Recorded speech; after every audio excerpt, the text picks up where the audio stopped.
buenas tardes para todos. Vamos entonces a hacer esta clase sobre este tema que es bien interesante. Recuerden que si pasa alguna cosa, por ejemplo, con el audio y el sonido, me pueden poner sus mensajes en el chat que yo estoy pendiente en tiempo real. Les cuento un poquito de cómo es la estructura de este tema. Y realmente esta clase es una construcción entre varias personas porque es un tema bien denso y bien maluco. Normalmente en los cursos de inmunología para pregrado, lo que se hace es que generalmente el HLA se explica muy brevemente en el contexto de presentación de antígenos, que fue un tema pues que ustedes ya vieron y ya se les evaluó, toda la parte de MHC1 y MHC2. Sin embargo, el tema ya purito del HLA, ¿sí? De entendiendo los genes y entendiendo eso para qué sirve, si no hay una aplicación clínica de esto, y creo que ustedes lo vieron cuando hablamos ya de inflamación aguda, que empezamos ya a meter cositas de complemento, de reactantes, se empieza a ver un poquito más la importancia de los temas.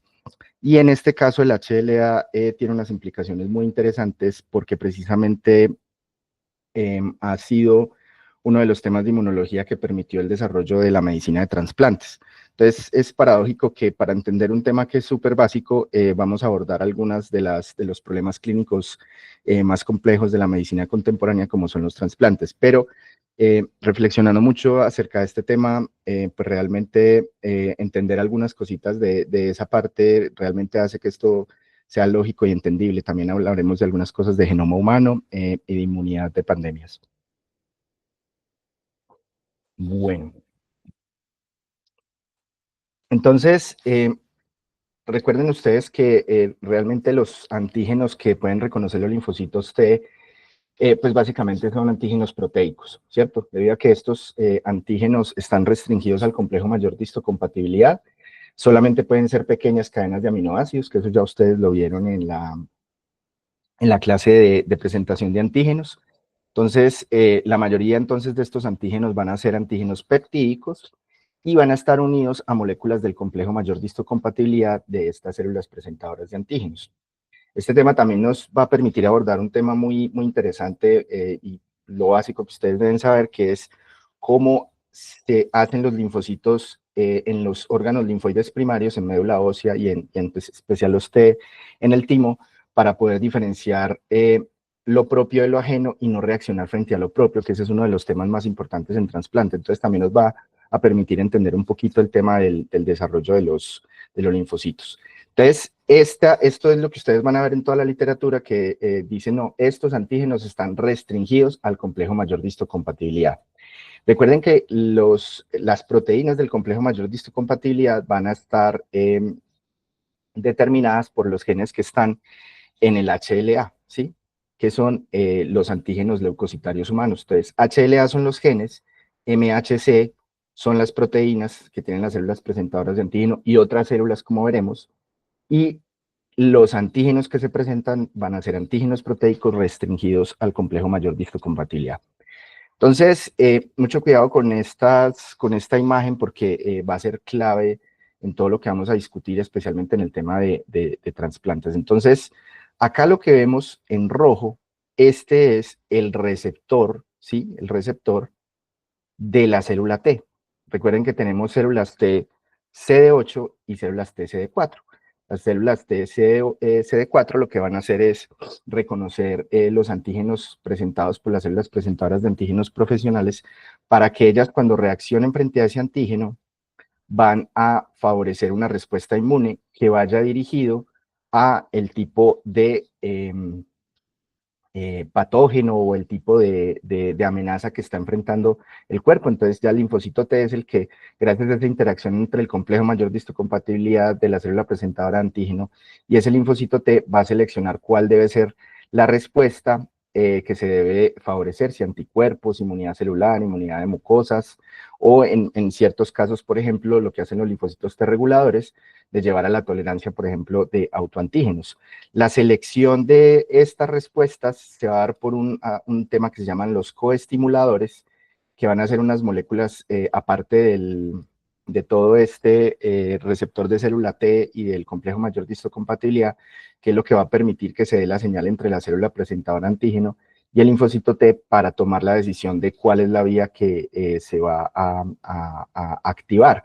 Esto ustedes lo van a ver en los casos clínicos que vamos a ver en los talleres finales de inmunidad adaptativa, y ahí va a ser un poco más claro. Aquí nos vamos a enfocar es en esta primera señal. Son 3 señales que llevan a la activación de los linfocitos: la unión del complejo mayor con el receptor de la célula T, los coestimulantes y finalmente las citoquinas. Van a ser esas 3 señales. Nos vamos a enfocar en esta. Entonces, quiero que vean ustedes que acá en el receptor de la célula T, va a haber entonces como una especie de bolsillo donde va a estar el péptido, donde va a interactuar el péptido.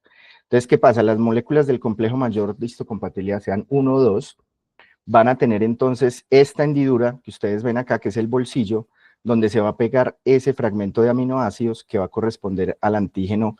Puede ser de los antígenos que han pasado por el proteosoma, ¿cierto? Los antígenos que van a ir por la vía de MHC1, o los antígenos que han salido de los fagosomas, porque son antígenos externos que van a ser los del MHC2. Entonces acá tenemos la longitud de la cadena de aminoácidos, ¿sí?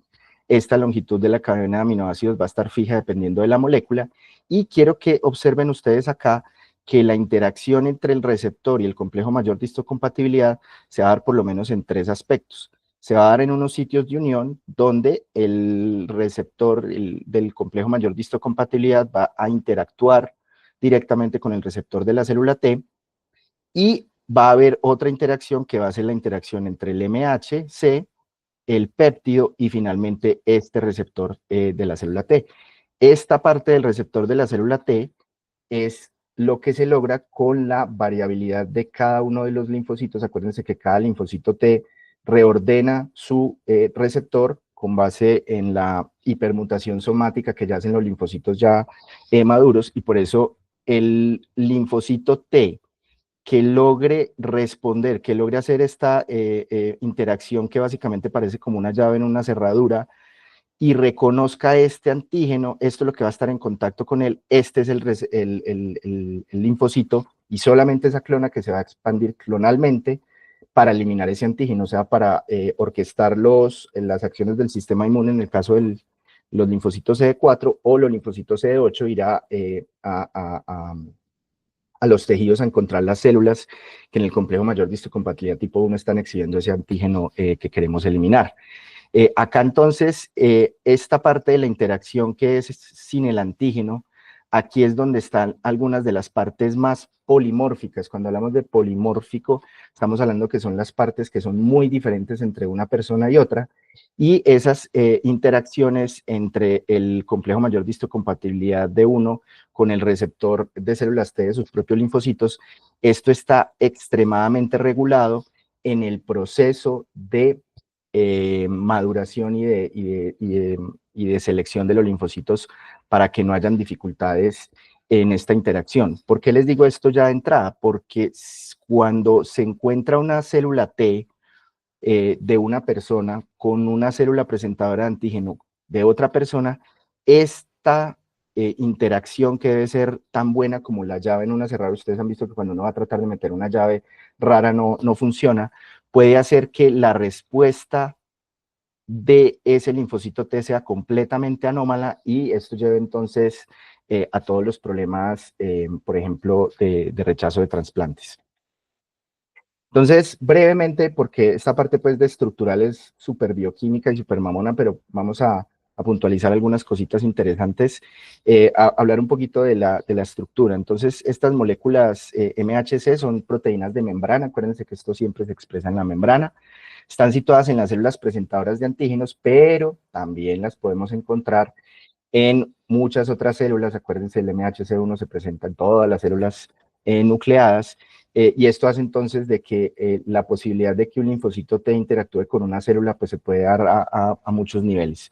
Lo importante ahí es que cuadren bien esa llave y esa cerradura del MHC, y que lo que permita el reconocimiento del antígeno sea solamente la cadena de aminoácidos que se está presentando. El locus o el sitio en el genoma del MHC contiene 2 grupos de genes que son muy polimórficos. Ahorita yo creo que de pronto esa palabra la han escuchado de pronto en los cursos de biología. Polimórfico quiere decir que hay una gran variación entre personas, y ahorita vamos a ver un poquito el fundamento genético de esto, Y allí entonces, en este locus del MHC, o sea, en los genes HLA, van a estar entonces los genes de la clase 1, o sea, que van a permitir el MHC1 y también los genes de la clase MHC2, que tienen unas características de herencia que las hacen muy diferentes al resto del genoma. Y además, en ese mismo sitio, en ese mismo locus del cromosoma, ahorita vamos a ver en cuál cromosoma, hay también toda una serie de genes inmunológicos, pero eso sí no tienen mucha variabilidad. ¿Cómo se entiende esto? Lo que quiero que me entiendan es, por ejemplo, mis genes de mi MHC son completamente diferentes a los genes del MHC de Felipe, de Sara, de Tomás.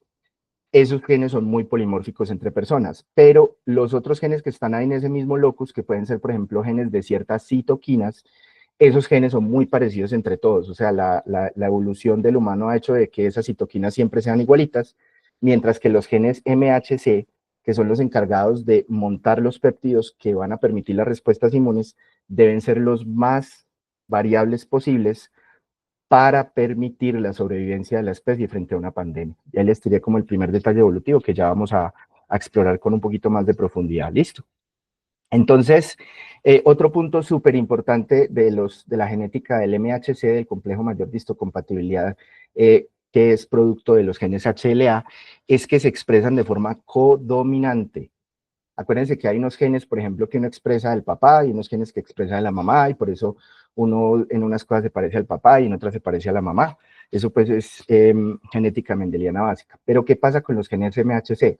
Como los genes MHC son genes encargados de hacer la interacción entre el sistema inmune innato y adaptativo, es una gran ventaja que yo tenga la mayor cantidad de genes de genes HLA para tener un repertorio mayor de posibilidad de combinaciones de genes MHC para presentar una mayor cantidad de antígenos. Eso quiere decir que cada una de nuestras células presentadoras de antígenos está presentando en ese MHC la expresión proteica de los genes de papá y la expresión proteica de los genes de mamá, y eso va a favor entonces digamos, de la ventaja evolutiva de los organismos que tienen sexo, básicamente. Punto importante es que los genes MHC son los más polimórficos del genoma. Al decirles esto es básicamente que los genes MHC funcionan como una huella dactilar, ¿sí? Al ser tan variantes y al tener tanta variabilidad, esto nos permite casi que diferenciar personas, nos permite mirar qué tan emparentadas están dos personas, y esto se debe precisamente a la importancia de la riqueza genética en este locus del genoma para prevenir la extinción por pandemias. Esto ya lo saben ustedes, las moléculas entonces de la clase 1 están en todas las células nucleadas, y las moléculas de la clase 2 se expresan en las células presentadoras de antígenos profesionales, las dendríticas como las primarias, los linfocitos B y los macrófagos. Hay la expresión a veces de estas moléculas de complejo en otras células anexas, por ejemplo, células endoteliales, y vamos a ver que esto va a ser importante para ciertas enfermedades como el tema del rechazo. Entonces, aquí este es el famoso MHC, o sea, si uno cogiera el cromosoma, y va al genoma, perdón, va al cromosoma, entonces yo quiero ver dónde están los genes MHC, ahí tendríamos que ir entonces a el brazo corto del cromosoma 6, ¿sí? Entonces, acá van a estar los genes del complejo mayor de histocompatibilidad tipo 2 y del complejo mayor de histocompatibilidad tipo 1. Esto ya no lo vamos a evaluar en quiz o en un examen, pues como tal, pero clásica pregunta, uno siempre les pone el gen HLA-B, ¿a qué MHC pertenece? Entonces, el HLA-B pertenece al MHC1. En cambio, los genes de P, de Q y de R, estos son los genes responsables del complejo mayor de histocompatibilidad tipo 2. Entonces, estos genes de acá, el de P, de Q, de R, son muy polimórficos, varían mucho entre las personas, lo mismo que el gen B, el gen C y el gen A. Miren que en estas otras regiones del HLA, que están ahí también en ese cromosoma 6, hay otras proteínas que estas sí no son tan variables. Miren que acá están, por ejemplo, factores claves del complemento, genes del proteosoma, las proteínas TAP fundamentales en la presentación de antígenos y las citoquinas, algunas de las citoquinas pues proinflamatorias que hemos revisado, ¿sí? Entonces acá tenemos ya un poquito más en detalle todos los genes que hay. Miren que acá están los canónicos del HLA2, de P, de M, de Q, y ahí metidos entre todo eso van a estar todos los otros genes. Acá está la otra región que es la clase 3, que básicamente tiene genes de citoquinas y de complemento, y finalmente va a estar la región de la clase 1, donde va a estar el HLA B y C, que son los responsables, aquí el A, acá el B y el C, que son los responsables del MHC1, listo. Entonces miren ustedes la cantidad de genes que hay que hay reportados, de la cantidad de polimorfismos que hay entre los genomas ya secuenciados del humano.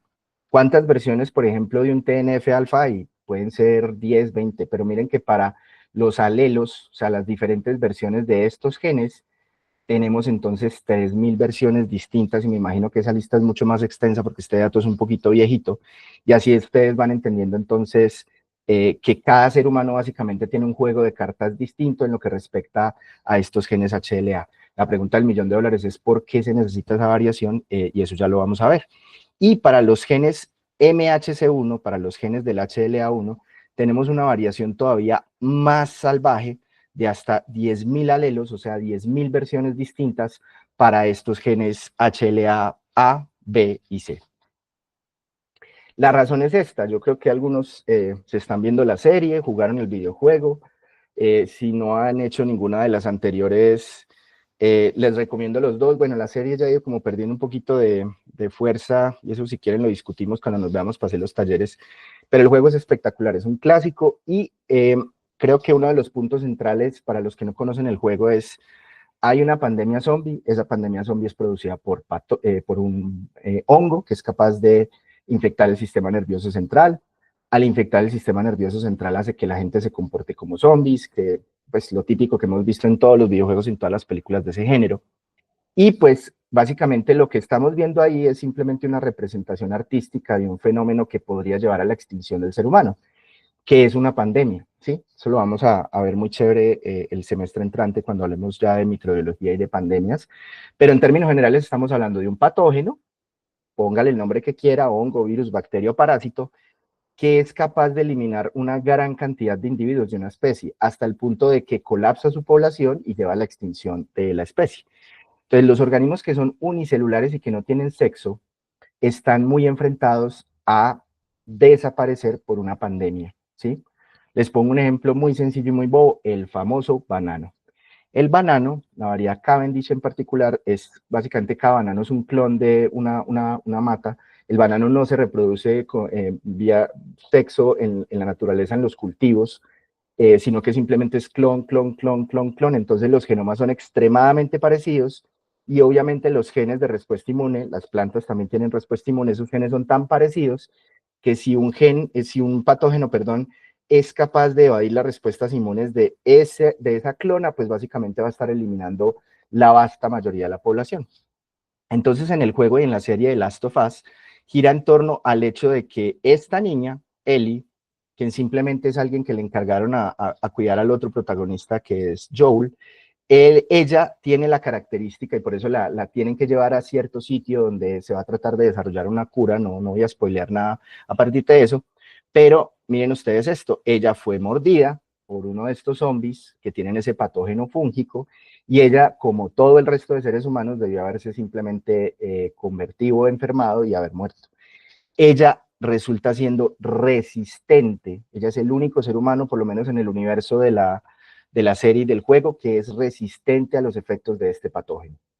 Cuando uno se pone a hilar finito de cuál podría ser la causa de por qué esta chica es capaz de resistir este patógeno tan peligroso, es probablemente por el hecho de que ella, en ese juego de azar de la combinación de 3.000 genes HLA2 y 10.000 genes HLA1, ella salió con el póker de ases, con las cartas ganadoras, para poder presentar los antígenos de este hongo y que se pudiera establecer una respuesta inmune adaptativa que le permite tener memoria inmunológica. Y eso nos explica además también por qué en el juego y en la serie ella sufre después otras mordeduras y nunca termina infectándose del hongo. O sea, no fue simplemente una cosa de suerte, sino simplemente ella desarrolló inmunidad adaptativa.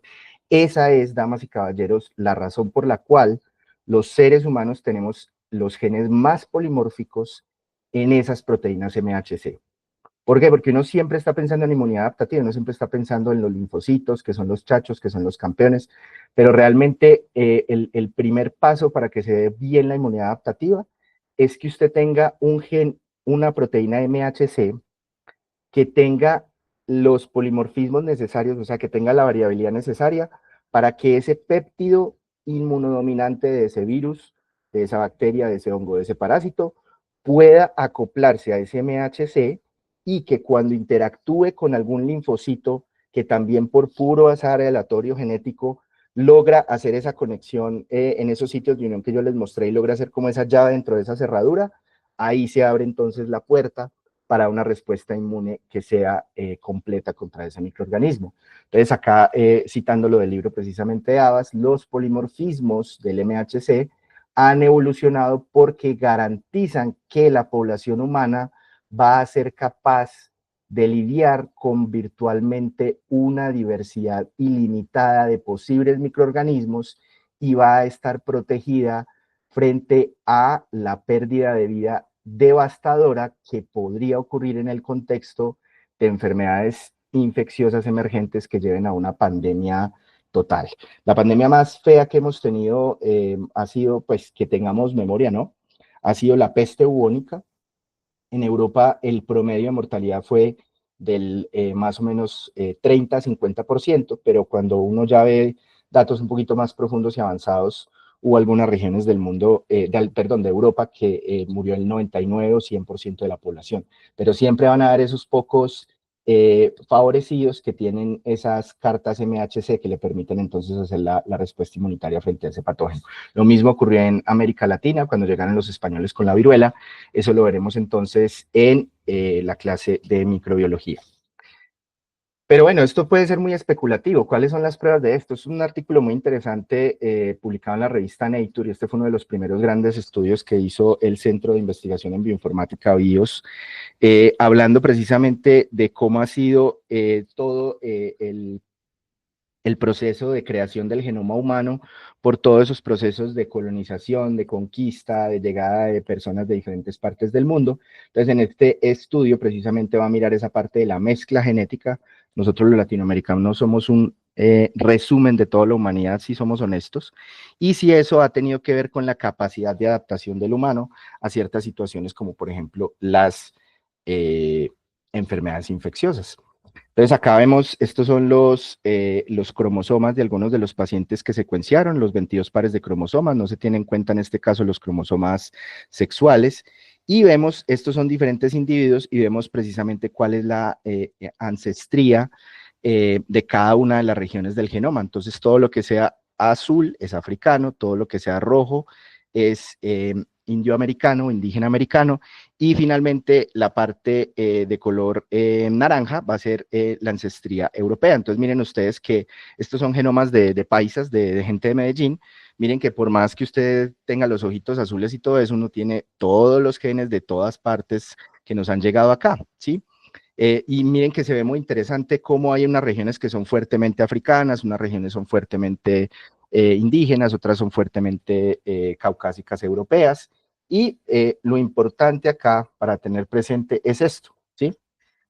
Acá están ya no desde el punto de vista del cromosoma, sino los genes específicos que más han tenido un proceso de selección positiva. Entonces miren que de todos los genes que tienen alguna posibilidad de selección o que están asociados al proceso entonces de evolución de nuestros antepasados acá, quiero que vean lo importante. Cuando hablamos de selección positiva, estamos hablando de los genes que, debido a la interacción de los seres humanos con el entorno, que en este caso sería América, con todas las enfermedades infecciosas que llegaron acá, esos genes fueron siendo seleccionados a medida que fueron pasando las generaciones y fueron aumentando en su frecuencia a medida que fue pasando el tiempo. Miren ustedes que los genes que claramente tuvieron una posibilidad de tener un aumento de selección positiva fueron precisamente los genes del complejo mayor de histocompatibilidad, y la ancestría de estos genes africanos. Y esto es muy fácilmente explicable por el hecho de que los españoles nos trajeron una cantidad de enfermedades infecciosas y esto lo que hizo entonces fue esas enfermedades infecciosas empezar a seleccionar esos genes africanos mucho más resistentes a esos patógenos en la población y nosotros somos producto de toda esa mezcla genética del proceso de selección natural sobre los genes HLA. Listo. Entonces, acá simplemente les dejo para pues para que lo tengan de referencia en sus diapositivas, todo el tema de los dominios, de la nomenclatura, de cuánto pesa cada una de estas moléculas, pero pues realmente no le vamos a poner mucho cuidado a eso. Tengan en cuenta así la diferencia de los péptidos que puede acomodar cada uno. El MHC1 solo puede poner péptidos un poquito más pequeños de 8 a 11 aminoácidos que son producto del proteosoma, mientras que el MHC2 es capaz de acomodar unos péptidos un poquito más grandes. Estas son entonces las regiones de las proteínas, cómo están distribuidas. Lo importante es saber que acá en la región de la hendidura, acá es donde va a ir el péptido y toda esa variabilidad que vimos genética va a favorecer la interacción del MHC con el T-cell receptor, con el receptor de célula T, y va a favorecer de que se presenten ciertos péptidos o no, y eso es lo que da esa variabilidad genética. Esta va a ser la zona que se va a unir al CD8, este sería entonces el complejo mayor de histocompatibilidad tipo 1, pero estas otras regiones de la molécula no son básicamente muy polimórficas. Este es básicamente como se ve la proteína en la estructura tridimensional, y este sería el MHC2 que ya tiene su región variable, pero dependiendo de dos cadenas, de la alfa y de la beta, va a ser entonces la hendidura del péptido, aquí va a ir el grupo de aminoácidos ya de 30 aminoácidos, y acá es donde va a ir este péptido, que es lo que se va a presentar.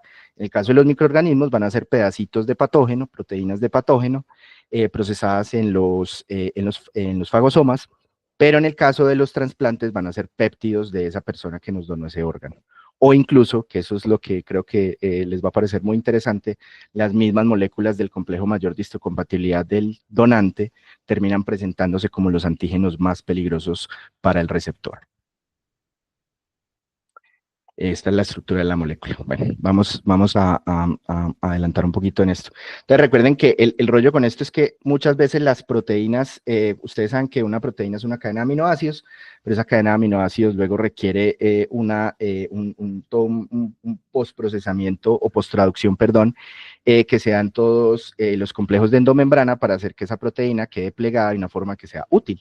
Entonces el problema es que van a haber algunos antígenos que van a estar metidos en el fondo de la proteína, y por eso es súper importante que las células presentadoras de antígeno lleven eso al fagosoma, o en el caso pues del MHC1 las lleven al proteosoma, para que esos antígenos que estaban de pronto escondidos en el fondo de la proteína, que pueden causar una respuesta inmune, o sea, son epítopos inmunodominantes, puedan ser presentados en esa pequeña hendidurita que solamente recibe unos poquitos péptidos,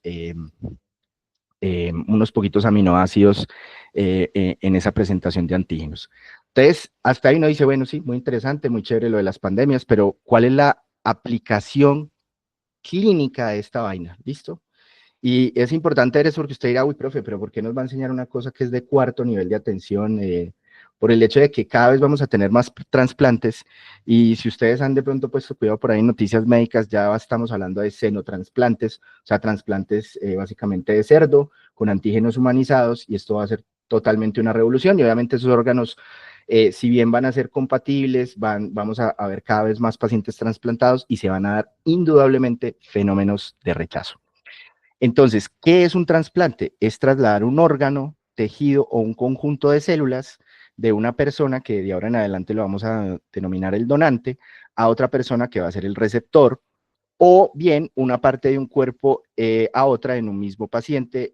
Esto pues ocurre a veces cuando, por ejemplo, una persona sufre un accidente y le cogen una mano y se la pegan de las arterias del abdomen, por ejemplo, para salvar esto.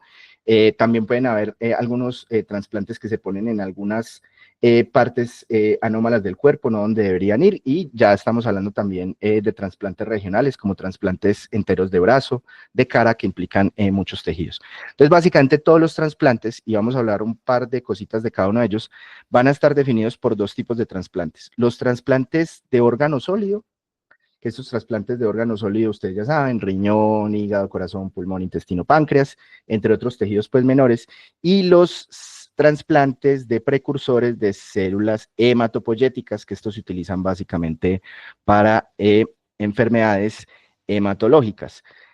Uno puede, por ejemplo, tener células almacenadas y después se las trasplantan a uno y eso sería un trasplante autólogo, pero nos vamos a enfocar, dado que estamos pues en inmune y viendo toda esta parte de HLA, nos vamos a enfocar es en los trasplantes halogénicos. Entendido los trasplantes halogénicos como los trasplantes de personas que no son, no es la misma persona, sino están de alguna forma o emparentados o no emparentados, ¿sí? Y aquí es donde va a entrar un concepto muy interesante que ahorita lo vamos a ver súper bien, y es si en esos trasplantes halogénicos de esas personas que sean emparentadas o no emparentadas, hay que definir si esos trasplantes son idénticos o haploidénticos. No se preocupen que ahorita vamos a ver esa diferenciación. Y esto básicamente lo va a definir completamente los genes HLA, como vamos a ver a continuación. Entonces, la inmunología de los trasplantes, muchachos, tiene que ver 100% con el proceso de los genes HLA. Y uno cuando está pensando en trasplantes, uno de entrada está pensando como no. Debe haber también mucha importancia de la inmunidad innata y muchas importancia de cosas de anticuerpos. Y muchachos, de una vez concepto súper claro, es el centro de toda la respuesta inmunitaria. Tiene que ver en los trasplantes con las células T y el HLA. Sí, ahorita vamos a mencionar algunas cosas, pues que de anticuerpos y de que no sé qué, pero en el centro de todo esto está la inmunidad celular y el HLA. Listo. Entonces, habíamos visto pues lo de los genes, ¿cierto? Los genes de la clase 2, que son los que empiezan por D, y los de la clase 1, que son en la A, B y C. Entonces, aquí es donde se empieza a poner interesante esto desde el punto de vista de la genética. Porque recuerden ustedes, en biología viejita, pues ya que ustedes vieron eso hace bastante tiempo, recuerden ustedes que los genes, cuando uno está haciendo la meiosis, pues cuando los gametos van a hacer la meiosis, ¿para qué se hace la meiosis? Es precisamente para aumentar la variabilidad genética de la especie para poder responder de forma más adecuada al entorno, no solamente la parte de infecciones, sino en general a todo, ¿cierto?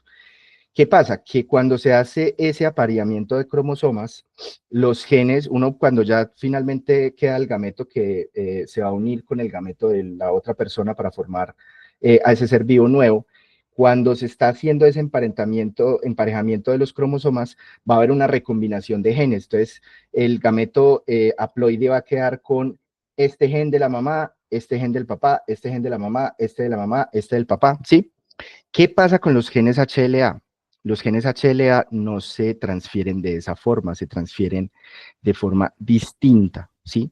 Por eso se los puse acá en texto para que les quede clarito y lo puedan después volver a repasar más adelante. Entonces, el conjunto de los genes HLA, tanto los de la clase 1 como los de la clase 2, y aquí estamos hablando de esta región cromosómica, o sea, de la clase 1 y clase 2, tienen la característica peculiar de ser heredado juntos en bloque a las siguientes generaciones, ¿sí? Eso quiere decir que uno no hereda de, por ejemplo, el gen DP, DQ, DR, no hereda este del papá, no hereda este de la mamá, no hereda este del papá, sino que estos todos en bloque, ¿sí? Están en un fenómeno que se llama desequilibrio de ligamiento y uno los va a heredar todos en bloque del papá, todos en bloque de la mamá, ¿sí? Entonces, esto hace que como estos genes HLA están estrechamente relacionados de dónde hayan venido el papá o la mamá, se habla de que uno hereda el haplotipo, ¿sí? Hereda un haplotipo de la mamá, un haplotipo de la mamá. Esto suena muy raro, pero lo vamos a ver en un ejemplo bien bobito y bien sencillo. Mamá y papá, ¿sí? No planificaron, tuvieron 4 chinos, están en la pobreza. Miren ustedes entonces lo que pasa acá. Acá tenemos los genes del padre, acá vemos entonces los genes ABC, HLA1, y aquí vemos los genes, los D, que son del MHC2. ¿Listo? Quiero que noten cómo eh, acá este haplotipo completo de acá se heredó de forma exacta en este hijo. Miren, del papá Kelly heredó el A2, C5, B5, este y este. Miren que están igualiticos, igualiticos. ¿Listo? Por otro lado, por ejemplo, de la mamá, por ejemplo, Lili, lo heredó de forma completa, igualitico. A3, C4, A7, aquí los tienen ustedes igualito. Pero pues para no quedarnos aquí pues mirando numeritos, si ustedes se ponen a ver cada uno de estos, van a ver algunos donde ese desequilibrio de ligamiento no se cumplió y de pronto heredaron uno del papá y no de la mamá. Eso es simplemente como para agregarle un poquito de pizca de variabilidad a la evolución, pero es bueno que el concepto les quede claro. El HLA se hereda como haplotipo, generalmente todos del papá o todos los de la mamá, y esto se da por un fenómeno que se llama desequilibrio de ligamiento, que es un fenómeno genético. Esto ahorita vamos a ver que tiene una importancia fundamental para uno poder saber si le puede poner o no un órgano de una persona, porque uno diría, no, pues entonces de los papás uno puede poner siempre los órganos. No, porque como a veces hay esas pequeñas variaciones, puede que no haya la forma de poner ese órgano. Ahorita vamos a ver la razón por la cual se da esto. Entonces, en términos de trasplantes, el trasplante que más se da es el de riñón. Esto es básicamente porque hay mucho trasplante, por ejemplo, hay forma de donarle un riñón a un familiar sin morir, esa es una de las razones. La otra, porque este es el órgano más permisivo con respecto a los cadáveres. Sin embargo, un donante, un riñón de cadáver tiene unas implicaciones bien importantes inmunológicamente con respecto a un riñón, por ejemplo, de un familiar. Ya después le sigue el hígado, ya después le sigue el corazón, ya después le sigue el pulmón y finalmente ya los órganos intestinales. Y miren ustedes esto, básicamente de las regiones uno generalmente analiza entre 10 a 12 genes HLA para definir si son incompatibles, haploidénticos o idénticos. Y miren ustedes esto, supervivencia a los 5 años de injertos que no son propios míos, puede ser de un familiar o de otra persona, en trasplante renal. Entonces, si hay una incompatibilidad cero, o sea, mejor dicho, es como si esa persona fuera mi clon, por lo menos en genes HLA, miren que la sobrevida es muy alta, después con uno sigue siendo muy alta, y miren a medida que vamos haciendo, vamos desemparejando cada uno de esos genes, de cada uno de esos lotes, y miren cómo va disminuyendo. Entonces, esto nos está diciendo que entre más diferentes sean los HLA, más fácil es el rechazo de ese órgano y pues obviamente más fácil que falle ese trasplante. Entonces, a manera gruesa, muy sencillo, dos detallitos que quiero que tengan en cuenta de cada una de las vías de la inmunidad que pueden aportar a los trasplantes. Ya lo dijimos ahorita, la reina del rechazo de los trasplantes es la inmunidad celular y esto nos va a explicar qué terapia inmunosupresora se pone, pero los otros elementos del sistema inmune también aportan. Cuando yo apenas estaba estudiando este tema de inmunidad, yo decía, no, pues la inmunidad innata tiene que tener un papel muy importante. ¿Y cómo les parece que no es tan esencial? Ustedes saben que el sistema inmune puede ser un arma del sistema inmune adaptativo, pero el sistema inmune innato, y lo vimos muy bien en las clases, recuerden ustedes que el sistema inmune innato está diseñado para detectar patrones asociados a especies enteras, ¿sí? Entonces, obviamente, los genes inmunitarios innatos es menos probable que reaccionen frente a tejidos humanos, ¿sí? ¿Por qué? Porque la evolución se ha diseñado para que eso simplemente reaccione contra patógenos asociados, moleculares asociados a patógenos, a bacterias, virus, parásitos, pero no al ser humano, porque si no, entonces la inmunidad innata estaría causando daños todo el tiempo. Sin embargo, un detalle interesante, cuando a mí me ponen un órgano de cadáver, ¿sí? Una persona que murió, ustedes saben que muchas veces estas personas mueren violentamente, estas personas están muy inflamadas, además el proceso pues de tenerlo en cuidado intensivo, en muerte cerebral, la extracción de los órganos, la llevada, esto hace que estos órganos estén llenos de DAMPs, claro, de patrones moleculares asociados a daño. Y el problema con estos órganos, los órganos cadavéricos generalmente van a durar menos en el cuerpo porque al haber esta respuesta de DAMPs, va a ser de que la presentación de aloantígenos que van a llevar al rechazo se haga de forma más vigorosa y va a permitir entonces que sea más fácil el rechazo. Listo. Eh, Ahorita vamos a hablar en extenso pues de la parte de inmunidad celular y la parte de anticuerpos. Se puede dar el rechazo por anticuerpos, pero hay algunas formas de prevenir cuando se detectan que pueden haber anticuerpos. Los rechazos hiperagudos, que ahorita les voy a mencionar qué es eso, se dan por incompatibilidad de los grupos sanguíneos A, B, O, donde se producen estos anticuerpos, uno ya tiene anticuerpos listos para reaccionar contra antígenos sanguíneos que a uno no le parezcan, Y además se pueden presentar algunas respuestas de inmunocomplejos y a los pacientes que se les va a hacer trasplante se hacen algunos análisis de suero para ver si pueden reaccionar estos anticuerpos, esto define si se hace o no el trasplante y además se pueden dar inmunoglobulinas que disminuyen el riesgo de esto. Y el gran problema es otros mecanismos que son antígenos menores que todavía no se ha encontrado bien cómo abordar esta parte y que se cree que son los relacionados o que están en relación íntima con el rechazo crónico. Entonces, acá está un poquito de lo de la genética de los trasplantes, cosas que son obviedades. Si yo tengo dos organismos que son clonales o igualitos, yo le paso un tejido a este, se lo trasplanto y el tejido es aceptado.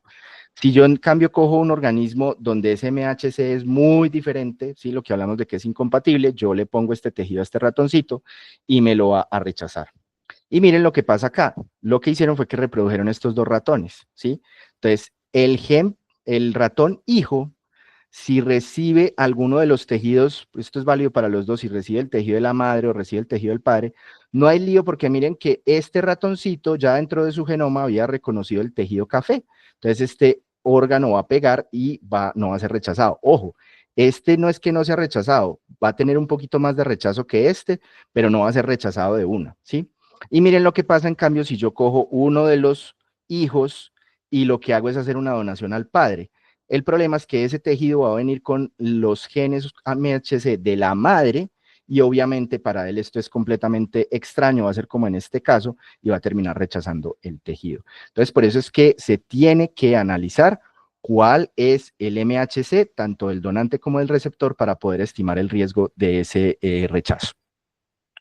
Entonces, ¿por qué esos HLA incompatibles resultan en rechazo?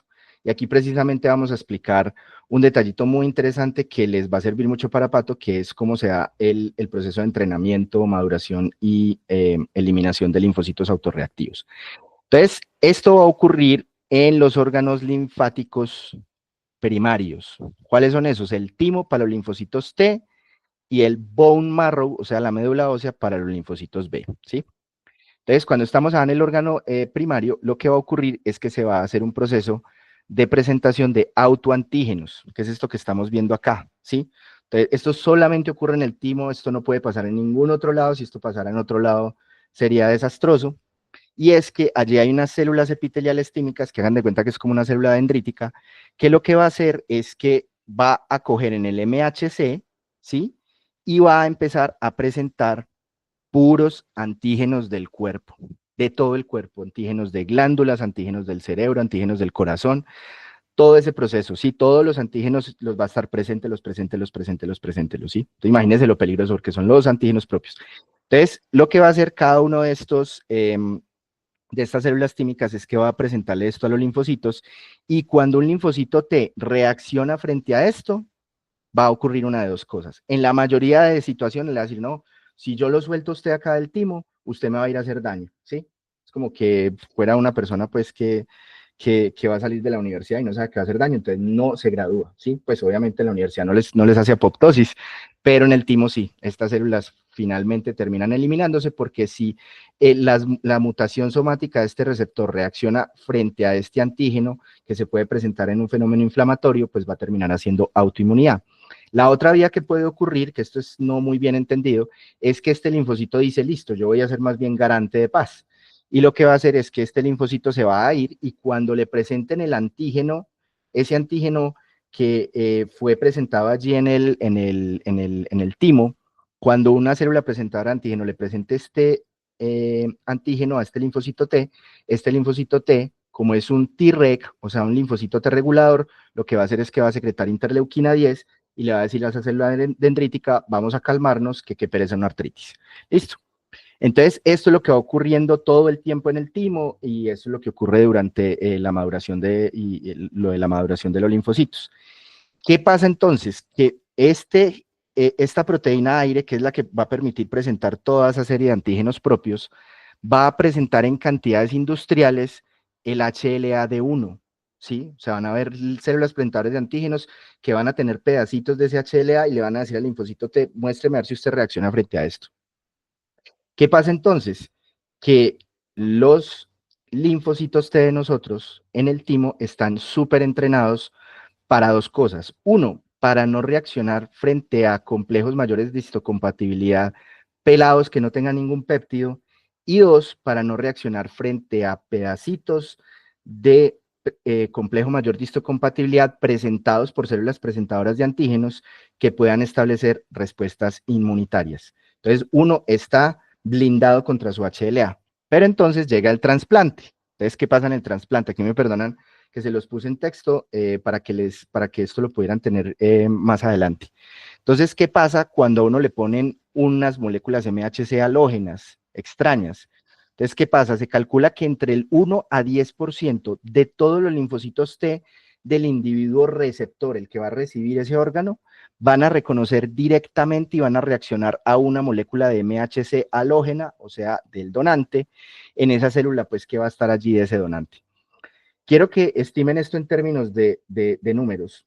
Esto lo que quiere decir es que una molécula del complejo mayor de histocompatibilidad rara que presenta una célula de antígeno, una célula presentadora de antígeno, va a ser capaz de torear entre el 1 al 10% de todos los linfocitos que tiene uno en el cuerpo, muchachos. Esos son billones de linfocitos, porque obviamente usted esa molécula del complejo mayor de histocompatibilidad la puede partir de miles de maneras distintas y usted va a terminar reaccionando frente a todas esas miles de maneras distintas y va a crear millones de clonas. ¿Qué pasa en cambio con una infección? Los patógenos que nos han aprendido a infectar han ido evolucionando para que sus péptidos la mayoría de sus péptidos, no produzcan reacciones inflamatorias. Entonces, comparen el 10% de los linfocitos activados frente a esas moléculas del MHC del donante, mientras que en una infección la frecuencia de linfocitos T vírgenes que van a reaccionar con las células dendríticas contra cualquier péptido microbiano mostrado por una molécula del MHC es de apenas de 10 a la 5, 10 a la 6. Acuérdense que esto es 10 a la 5, 10 a la 6, estamos hablando de apenas del orden de 10.000, 100.000, 1.000.000, ¿cierto? Mientras que contra moléculas HLA de otro ser humano, el 10%, o sea, billones de linfocitos van a reaccionar. La mayoría entonces de los microbios y de los antígenos proteicos de los microbios contienen relativamente pocos péptidos inmunodominantes. Esto lo ha hecho la evolución de los patógenos para lograr entrar y evadir nuestras defensas. De modo que se activan pocos clones de linfocitos T. En el caso de una infección, menos del 1%, quizás tan solo el 0.1% de las moléculas situadas en una célula presentadora de antígenos van a tener péptidos de ese microorganismo y solamente estas van a ser reconocidas por esos linfocitos T específicos frente a ese antígeno microbiano. Los microbios han evolucionado para que pocos antígenos de ellos se presenten en esa especie diferente y esto hace entonces que apenas un pedacitico del repertorio de nuestros linfocitos T sea capaz de reaccionar frente a ello. Entonces, ¿qué pasa en el trasplante? Se calcula que cada célula presentadora de antígenos es capaz de presentar miles de moléculas del complejo mayor de histocompatibilidad del donante, ¿sí? Y las moléculas halógenas de ese complejo mayor de histocompatibilidad que nos da el donante pueden mostrar no solo péptidos extraños de esas moléculas del MHC del donante, sino también péptidos propios. Pero como esa hendidura, por eso les dije que le pusieran mucho cuidado a esa primera imagen, esa hendidura va a ser diferente a la hendidura de nuestro cuerpo, de las que tiene el donante. Cualquier péptido que se monte ahí, como va a quedar mal cuadrado, como cuando uno trata de violar una chapa con una llave y con un clip, esa interacción puede hacer de que se dé la apertura de esa puerta inmunológica porque ese MHC es diferente al de nosotros y nunca se hizo el proceso de selección negativo que les mostré anteriormente de esos MHC que no eran propios, ¿sí? Entonces, estos complejos péptido propios, o sea, de proteínas del receptor, pero unidas a ese complejo mayor de histocompatibilidad extraño, pueden activar los linfocitos T del receptor, puesto que estos complejos no se expresan normalmente en el timo ni en los tejidos periféricos, o sea que nunca han participado en la selección negativa de los linfocitos T. Conclusión de esto, damas y caballeros, los antígenos de otros seres humanos, cuando me hacen un trasplante de tejidos, son las moléculas, son las proteínas más inmunógenas conocidas por el ser humano y son particularmente las moléculas del complejo mayor de histocompatibilidad las más peligrosas. Entonces aquí ya lo vamos a ver precisamente bien en ese sentido. Miren ustedes, acá tenemos lo que ocurre normalmente, ¿sí? Todas las clonas que hubieran reaccionado mal en esta interacción y que pudieran reaccionar incluso sin péptidos, esos linfocitos hace rato les pegaron un tiro en la cabeza. Entonces, lo que va a ocurrir es que el MHC va a acomodar péptidos extraños que van a reaccionar frente a un linfocito y este linfocito va a hacer una respuesta inmune frente a esto. Pero miren lo que pasa acá, miren que acá todo este bolsillo, todo esto que está ocurriendo es el péptido microbiano, vean, todo esto es cafecito. Pero miren aquí que tenemos un péptido, ¿sí? Que puede ser incluso un péptido propio, una proteína del músculo, una proteína de los vasos sanguíneos, una proteína del corazón, que cuando se presenta en este MHC raro que vino en el donante, en el órgano, en el donante, en ese hígado, en ese riñón, va a hacer entonces que debido a la presencia de secuencias de aminoácido distintas a las del organismo, esta parte de esta secuencia entre aquí y lo que el linfocito te va a leer es, yo tengo que reaccionar frente a esto, y empieza un fenómeno de autorreactividad, no solamente contra las moléculas del órgano, sino también contra, se pueden dar también fenómenos pues, de autoinmunidad en el receptor. Entonces, básicamente vamos a tener dos vías de la presentación de antígenos, de reconocimientos pues, de estos antígenos extraños o de aloantígenos. Vamos a tener una que es un reconocimiento directo, donde el linfocito T de nosotros, del receptor, va a reconocer el MHC del donante y los péptidos unidos de esas células dendríticas en el injerto. Claro, cuando a mí me ponen un riñón o me ponen un hígado, eso está lleno de células dendríticas y macrófagos que estaban listas para presentar antígenos, pero que en ese momento sacaron ese órgano. Cuando llegan, se van a encontrar con unos linfocitos T frente a los cuales no se hizo ese proceso de adaptación en el timo, y lo que va a ocurrir entonces es que estos MHC halógenos, que pueden tener péptidos de lo que sea, van a terminar haciendo una respuesta inflamatoria, CD4, CD8. Estos CD8 van a ir a matar estas células del organismo debido a que están expresando antígenos que son humanos, pero como están montados en complejos mayores de histocompatibilidad raros, van a terminar haciendo una salvajada de muerte celular. Lo otro que puede ocurrir es que ya las células presentadoras de antígenos del receptor, ¿sí?, van a empezar a fagocitar pedacitos de células, células endoteliales que quedan por ahí dando el pago, las células presentadoras de antígenos que se murieron, y miren lo que va a hacer, las células presentadoras de antígenos del receptor van a fagocitar el MHC raro, el halógeno, y lo van a procesar y lo van a presentar como si fuera un péptido extraño. Y claro, ¿qué dijimos?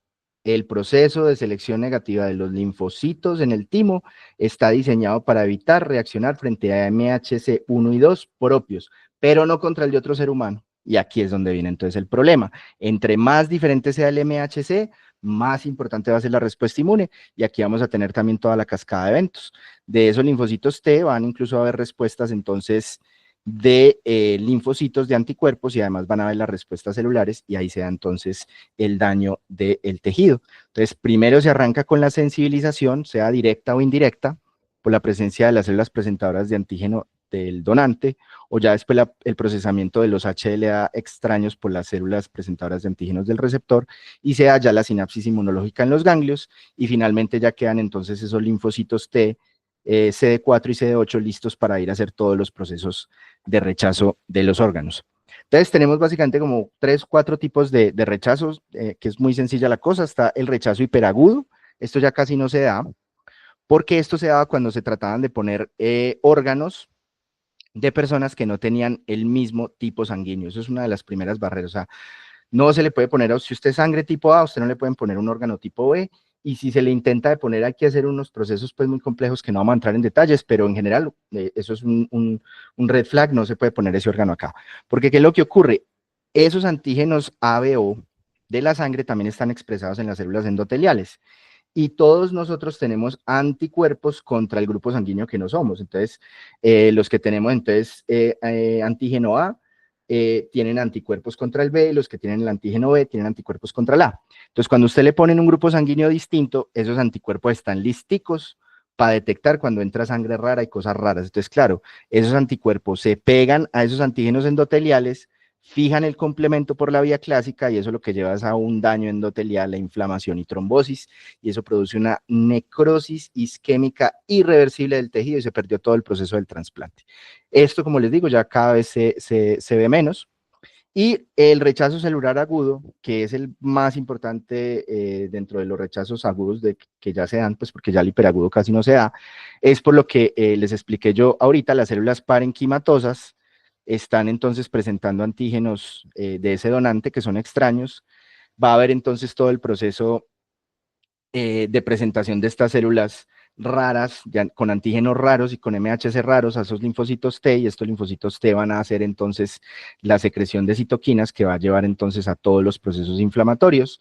Más importante, el daño de las células parenquimatosas por el linfocito CD8, pero también se producen fenómenos trombóticos y de inflamación del endotelio. Y ya finalmente el rechazo agudo ya mediado por anticuerpos, esto ya va a ocurrir generalmente ya por, no por los grupos ABO, sino por los aloantígenos, ¿sí? Lo que hablamos ahorita, esos MHC raros, frente a los cuales nunca nos pudimos adaptar, que van a interactuar con anticuerpos que pueden reaccionar frente a esto, fijan el complemento y dan un fenómeno muy similar al rechazo hiperagudo, pero no por antígenos ABO, sino por el MHC raro, que llevan entonces a fenómenos de endotelitis y de trombosis. Y ya, entonces digamos, estos tipos de rechazos, gracias a todos los medicamentos que se utilizan en en los procesos pues de atención de los pacientes trasplantados, esos procesos de rechazo agudo por anticuerpos, rechazo agudo celular, eso ya casi no se ve. El problema que tenemos ahora y que no hay solución todavía a la luz de esto es el rechazo crónico. ¿Qué pasa con el rechazo crónico? Ya después de que se dio todo ese proceso, si bien hubo muchos medicamentos inmunosupresores que evitaron ese rechazo agudo, van a quedar muchas células presentadoras de antígenos que van a tener la capacidad de presentar los HLA extraños, van a haber linfocitos T que ya estaban cebados contra ese aloantígeno específico, no solamente contra el HLA extraño del donante, sino también contra los mismos antigenitos de ese parénquima, de ese órgano, de ese riñón, de ese hígado, de ese corazón.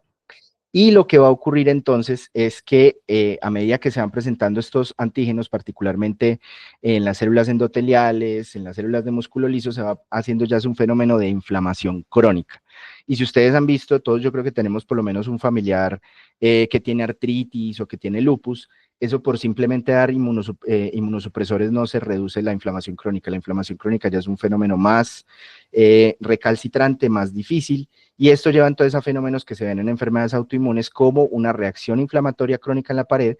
Esto ya requiere entonces factor de crecimiento transformante beta, factores de crecimiento, activación de fibroblastos, que lleva a una reacción inflamatoria de la pared vascular, proliferación de la célula muscular de la íntima, y finalmente lleva a fenómenos de oclusión vascular. Estos pacientes, esos órganos se les achicharran a punta de inflamación crónica y aterosclerosis, como nos ocurre a nosotros en la vejez.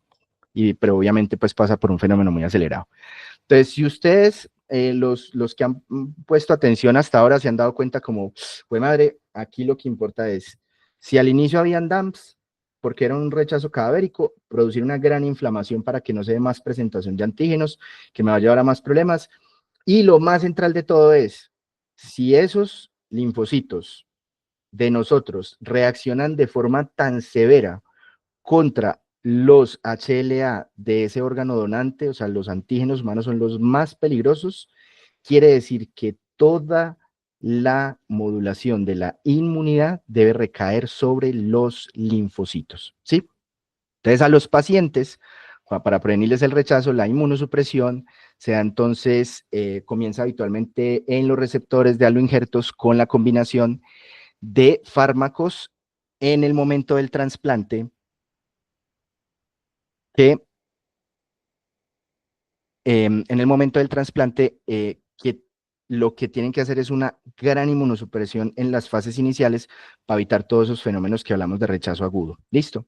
¿Qué se da entonces ahí? Se dan esteroides a altas dosis, ¿sí? Y a medida que van pasando los días, ya se van disminuyendo los inmunosupresores y esos inmunosupresores se van disminuyendo y algunos incluso se cesan, pero entonces se mantiene una respuesta de linfocitos disminuida, cosa de que los pacientes no les den infecciones oportunistas. Entonces básicamente es como una especie de acto de equilibrista sobre una cuerda floja, eh, para evitar que se dé el rechazo del órgano, pero no inmunosuprimir lo suficiente como para que ese paciente se muera de una infección o un cáncer oportunista. Entonces, un ejemplo, a estos pacientes lo que se hace es bloquearles rápidamente el receptor de la interleuquina 2. La interleuquina 2 lo que hace es que produce la proliferación de los linfocitos. Recuérdense que el linfocito te llega, le presentan ese antígeno por esa reacción anómala, sea de forma directa o indirecta, y lo que va a hacer ese linfocito es proliferar. ¿Quién hace esa proliferación de los linfocitos? La interleuquina 2. Entonces, la primera vía es bloquear con un anticuerpo monoclonal este receptor de la interleuquina 2 para que ese linfocito no prolifere. Listo.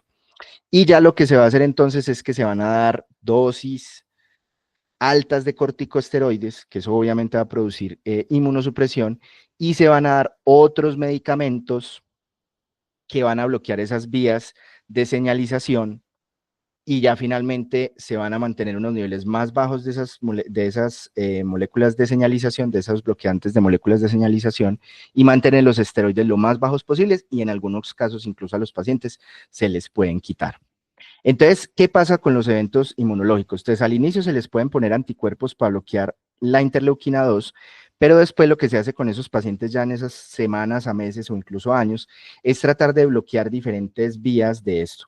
Entonces, lo que se va a dar inicialmente es los inhibidores de la calcineurina. La calcineurina es uno de los señalizadores o de las proteínas intracelulares que va a favorecer la producción de interleuquina 2. Entonces, si bien yo al inicio bloqueé el receptor para que no entrara ninguna, para que no pudiera actuar ninguna interleuquina 2, lo que se va a hacer con los inhibidores de la calcineurina es evitar que los linfocitos y otras células produzcan esa interleuquina 2. Entonces, también estamos cesando ese estímulo proliferativo de los linfocitos. ¿Listo? Inicialmente se arrancó con los inhibidores de la calcineurina, se arrancó con la ciclosporina. Sin embargo, la ciclosporina empezó a presentar muchas reacciones adversas y ahorita muchos pacientes más bien se usa el tacrolimus. Estos dos medicamentos son bloqueantes de la calcineurina, tienen muchas reacciones adversas obviamente. Y además, ¿qué es lo otro que se hace para lograr hacer el bloqueo completo de esta vía? Se utilizan unos medicamentos que se llaman los medicamentos bloqueantes de la rapamicina, que el más importante que tenemos allí es el sirolimus. Entonces, por ejemplo, un paciente puede estar con tacrolimus, sirolimus o ciclosporina sirolimus, que eso lo que va a hacer es cesar las señales que son transmitidas por el TOR, por el Target of Rapamycin, que lo que van a hacer es aumentar la proliferación de esos linfocitos. Entonces, o estamos bloqueando la señal o estamos bloqueando la transducción hacia el genoma para que se dé la proliferación. Y además a estos pacientes se les van a dar otros medicamentos que se denominan antimetabolitos.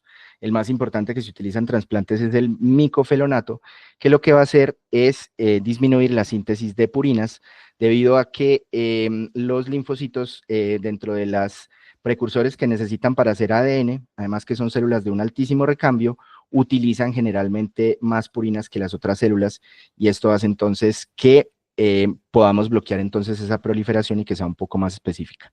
¿Por qué les cuento esto en detalle, muchachos? Miren todo lo que tiene que tomar un paciente trasplantado. Y eso que no hemos hablado de, por ejemplo, los bloqueantes de los coestimulantes, que esto es una cosita que yo les voy a poner para el taller. Todo lo que tienen que recibir estos pacientes generalmente están tomando micofelonato, rapamicina, tacrolimus, y están tomando de base esteroides para producir un bloqueo importante de todas esas citoquinas proinflamatorias y todos esos mediadores inflamatorios lipídicos que vimos hace unas clases en la parte de inflamación. Listo. Vamos a acabar esta conferencia con las últimas 3 diapositivas sobre el tema de la enfermedad de injerto contra huésped.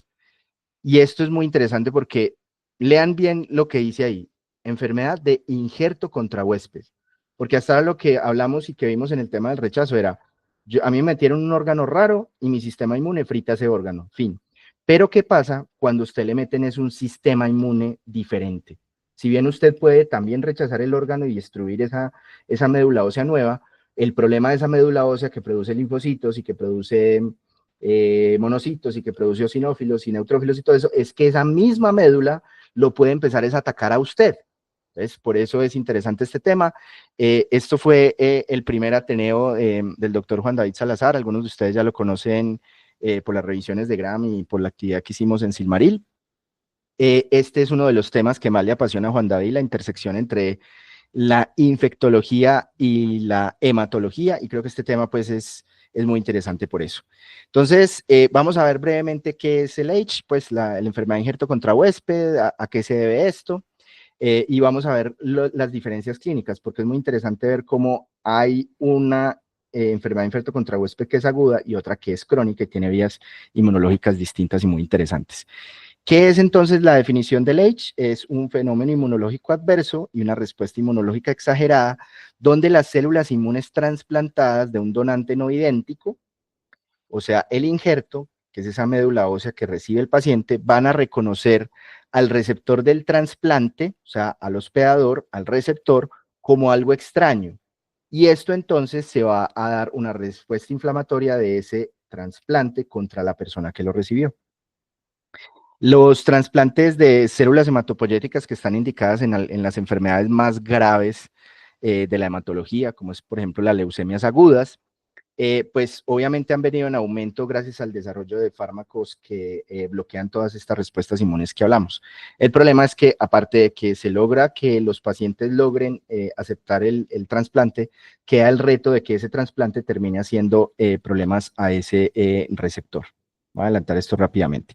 Todo esto arrancó en 1958 en Vinca, en Serbia, donde hubo un accidente nuclear donde 6 personas se expusieron a una dosis letal de radiación. Cuando usted le mete una dosis de radiación lo suficientemente fuerte, eso le va a matar todas las células que se reproducen rápido, entonces eso produce unos problemas intestinales horribles, la piel también se afecta, no sé si ustedes vieron la serie de HBO Chernobyl, si no se la recomiendo, y finalmente lo que termina sufriendo de forma letal es la médula ósea, porque como ustedes ya vieron en su curso de fisiología hematológica, pues es básicamente una de las células que más se reproducen. Entonces a estos pacientes lo que hicieron fue hacerles un trasplante de hígado y vaso fetal de donantes no emparentados, en ese entonces no se sabía nada de HLA, y muchos sobrevivieron a pesar muchos sobrevivieron a pesar de sufrir el rechazo inicial de ese trasplante. Sin embargo, muchos de estos pacientes que se les hicieron las células, el trasplante de células hematopoyéticas, entre el año 1958 y 68 se dieron cuenta de que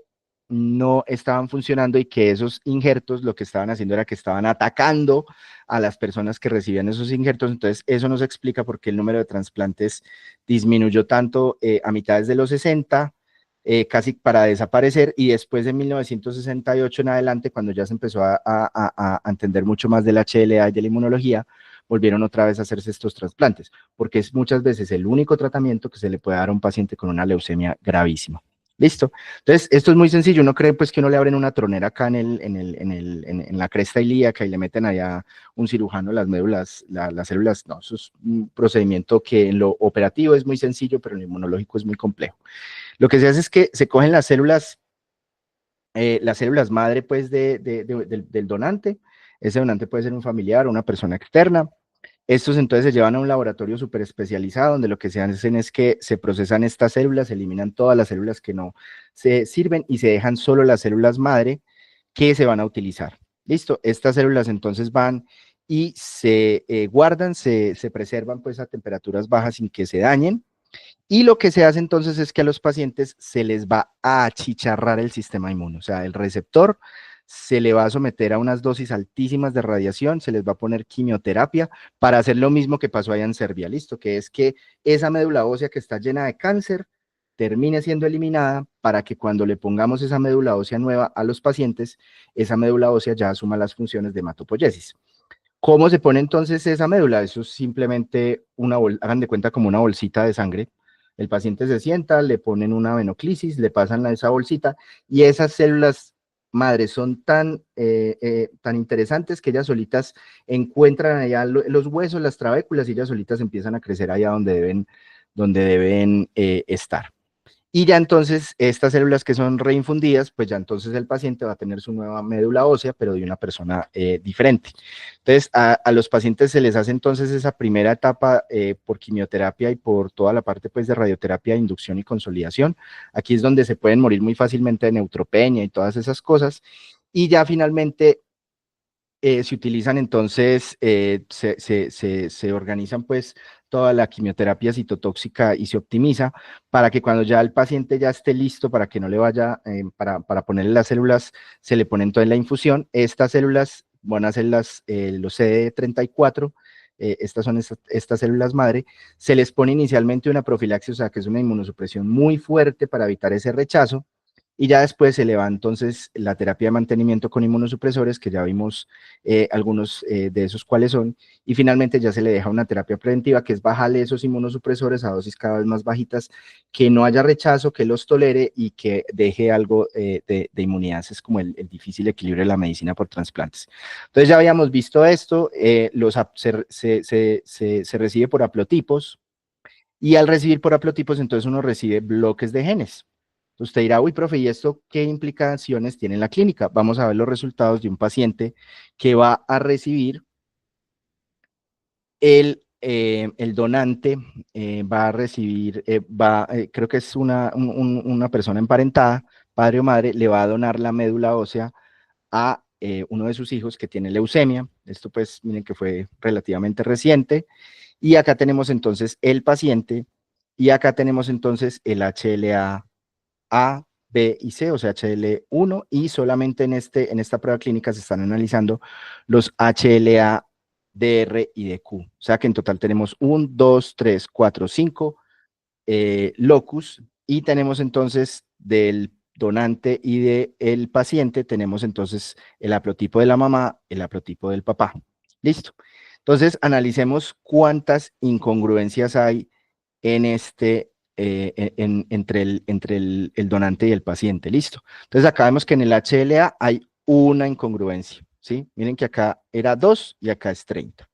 Ahora miremos este. HLB, está el 51 normal, pero hay otra incongruencia. Listo. Ahí entonces de 18 resultó otro. Listo, ya tenemos dos errores. Acá tenemos el 14, tenemos 14, este está igualito. El 7 y el 5 difieren, o sea, ya tenemos 1, 2, 3 no compatibilidades. Y aquí vemos entonces, tenemos lo mismo, el 7, ¿sí? Tenemos el 2 y el 2, y el 3 es diferente al 2 y el 4 es diferente al 3. Quiere decir que en total de todos esos 10 genes vamos a tener incompatibilidad de 10, vamos a tener incompatibilidad en 1, 2, 3, 4, 5. Eso quiere decir que con 5 HLAs incompatibles, este paciente lo consideramos haploidéntico. Haploidéntico quiere decir que el número de genes HLA analizados es compatible, es consistente entre un 50 a 99%. Y en el caso, pues que obviamente son difíciles de encontrar, puede haber que todo, o sea, casi que como si usted hubiera copiado y pegado esto abajo. Esto va a ser 100% idéntico y obviamente va a haber menos probabilidad de rechazo y enfermedad contra huésped. Pero aquí es donde viene lo interesante. Pónganle cuidado a esto. Raros de encontrar, ¿no? Idénticos, que usted todo su HLA sea igualito. Entonces, a pesar de que hay algunos pacientes que tienen, que son idénticos, o sea, que todos los genes analizados 10 de 10 son iguales, estos pacientes que reciben una médula ósea, el 40% de estos pacientes termina siendo enfermedad injerto contra huésped. Ahí nos va quedando un mensaje muy claro y muy interesante, y es que todavía hay otros genes menores que todavía no sabemos que pueden explicar estos fenómenos inmunológicos. Y aquí es donde viene el mensaje más claro de esta parte de enfermedad injerto contra huésped. Miren lo que pasa. Los pacientes haploidénticos, ¿sí? No dice, a esto les va a ir peor. Claro, hacen más age. Los idénticos hacen 40% enfermedad injerto contra huésped. Mientras que los haploidénticos, a los que están entre el 59 y 99%, hacen 70%. Pero pónganle pues cuidado a este detalle clínico, muchachos. ¿Qué tenía ese paciente de base, el que va a recibir el órgano? Tenía una leucemia aguda, gravísima, ¿cierto? Y la idea o lo que pasó en el problemático en este paciente es que su sistema inmune nunca fue capaz de frenar esa leucemia, y esa leucemia terminó casi matándolo. Entonces, si un paciente recibe un HLA idéntico, va a ser menos enfermedad contra huésped, pero va a tener más probabilidad de que la leucemia vuelva y lo termine matando. Mientras que los pacientes que son haploidénticos, como hay ciertas diferencias en esos HLA, ese HLA nuevo del donante va a ser más probable que detecte la reaparición de esa leucemia, porque esa leucemia no es igual a su HLA y termine entonces atacándola. Entonces, los pacientes haploidénticos pueden establecer mejores respuestas frente a la reparición de las leucemias, pero tienen más enfermedad infarto contra huésped. Esto, muchachos, una frase muy que me dijo el mono cuando me estaba explicando este tema es: los pacientes con trasplante de médula ósea hacen un pacto fáustico porque cambian una enfermedad por otra. Cambian una leucemia que los va a matar por una inmunosupresión y por la posibilidad de hacer una enfermedad infarto contra huésped bajo la promesa de que esa nueva médula ósea que les da esas dos enfermedades les prevenga la reaparición de esa leucemia. Listo. Aquí no me va a tener mucho, quiero que vean simplemente lo que pasa con la enfermedad injerto contra huésped. Uno dirá, enfermedad injerto contra huésped, eso solamente ocurre en trasplantes de médula ósea. Miren, puede ocurrir en hígado, riñón, corazón y corazón-pulmón, ¿sí? Pero son demasiado infrecuentes. Claro, ahí vienen algunas células inmunes que pueden causar ese daño.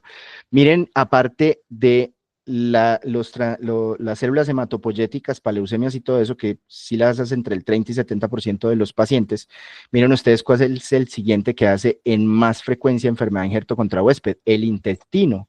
Y es obvio, damas y caballeros, el 80% de las células del sistema inmune están pegadas a las tripas para poder lidiar con la microbiota. ¿Listo? Esto es precisamente entonces el pacto que hacen los pacientes de que ese injerto sea capaz de matar a la leucemia, pero que ojalá no sea lo suficientemente diferente para hacer H, hacer enfermedad. Lo de la profilaxis, entonces, para evitar el riesgo del H, lo que se hace es utilizar todos estos medicamentos que les expliqué, la calcineurina, los inhibidores de la calcineurina, como cicloosporina y tacrolimus, más otros inmunosupresores y obviamente antimetabolitos para disminuir la reproducción de los linfocitos. Y aparte de esa profilaxis, van a haber otros factores que ayudan a la presencia de H. Pues obviamente el grado de disparidad de HLA, y si se dio o no se dio la profilaxis. El problema es que si el paciente se infecta, toca quitarle la profilaxis porque lo estoy inmunosuprimiendo, va a haber más riesgo de H.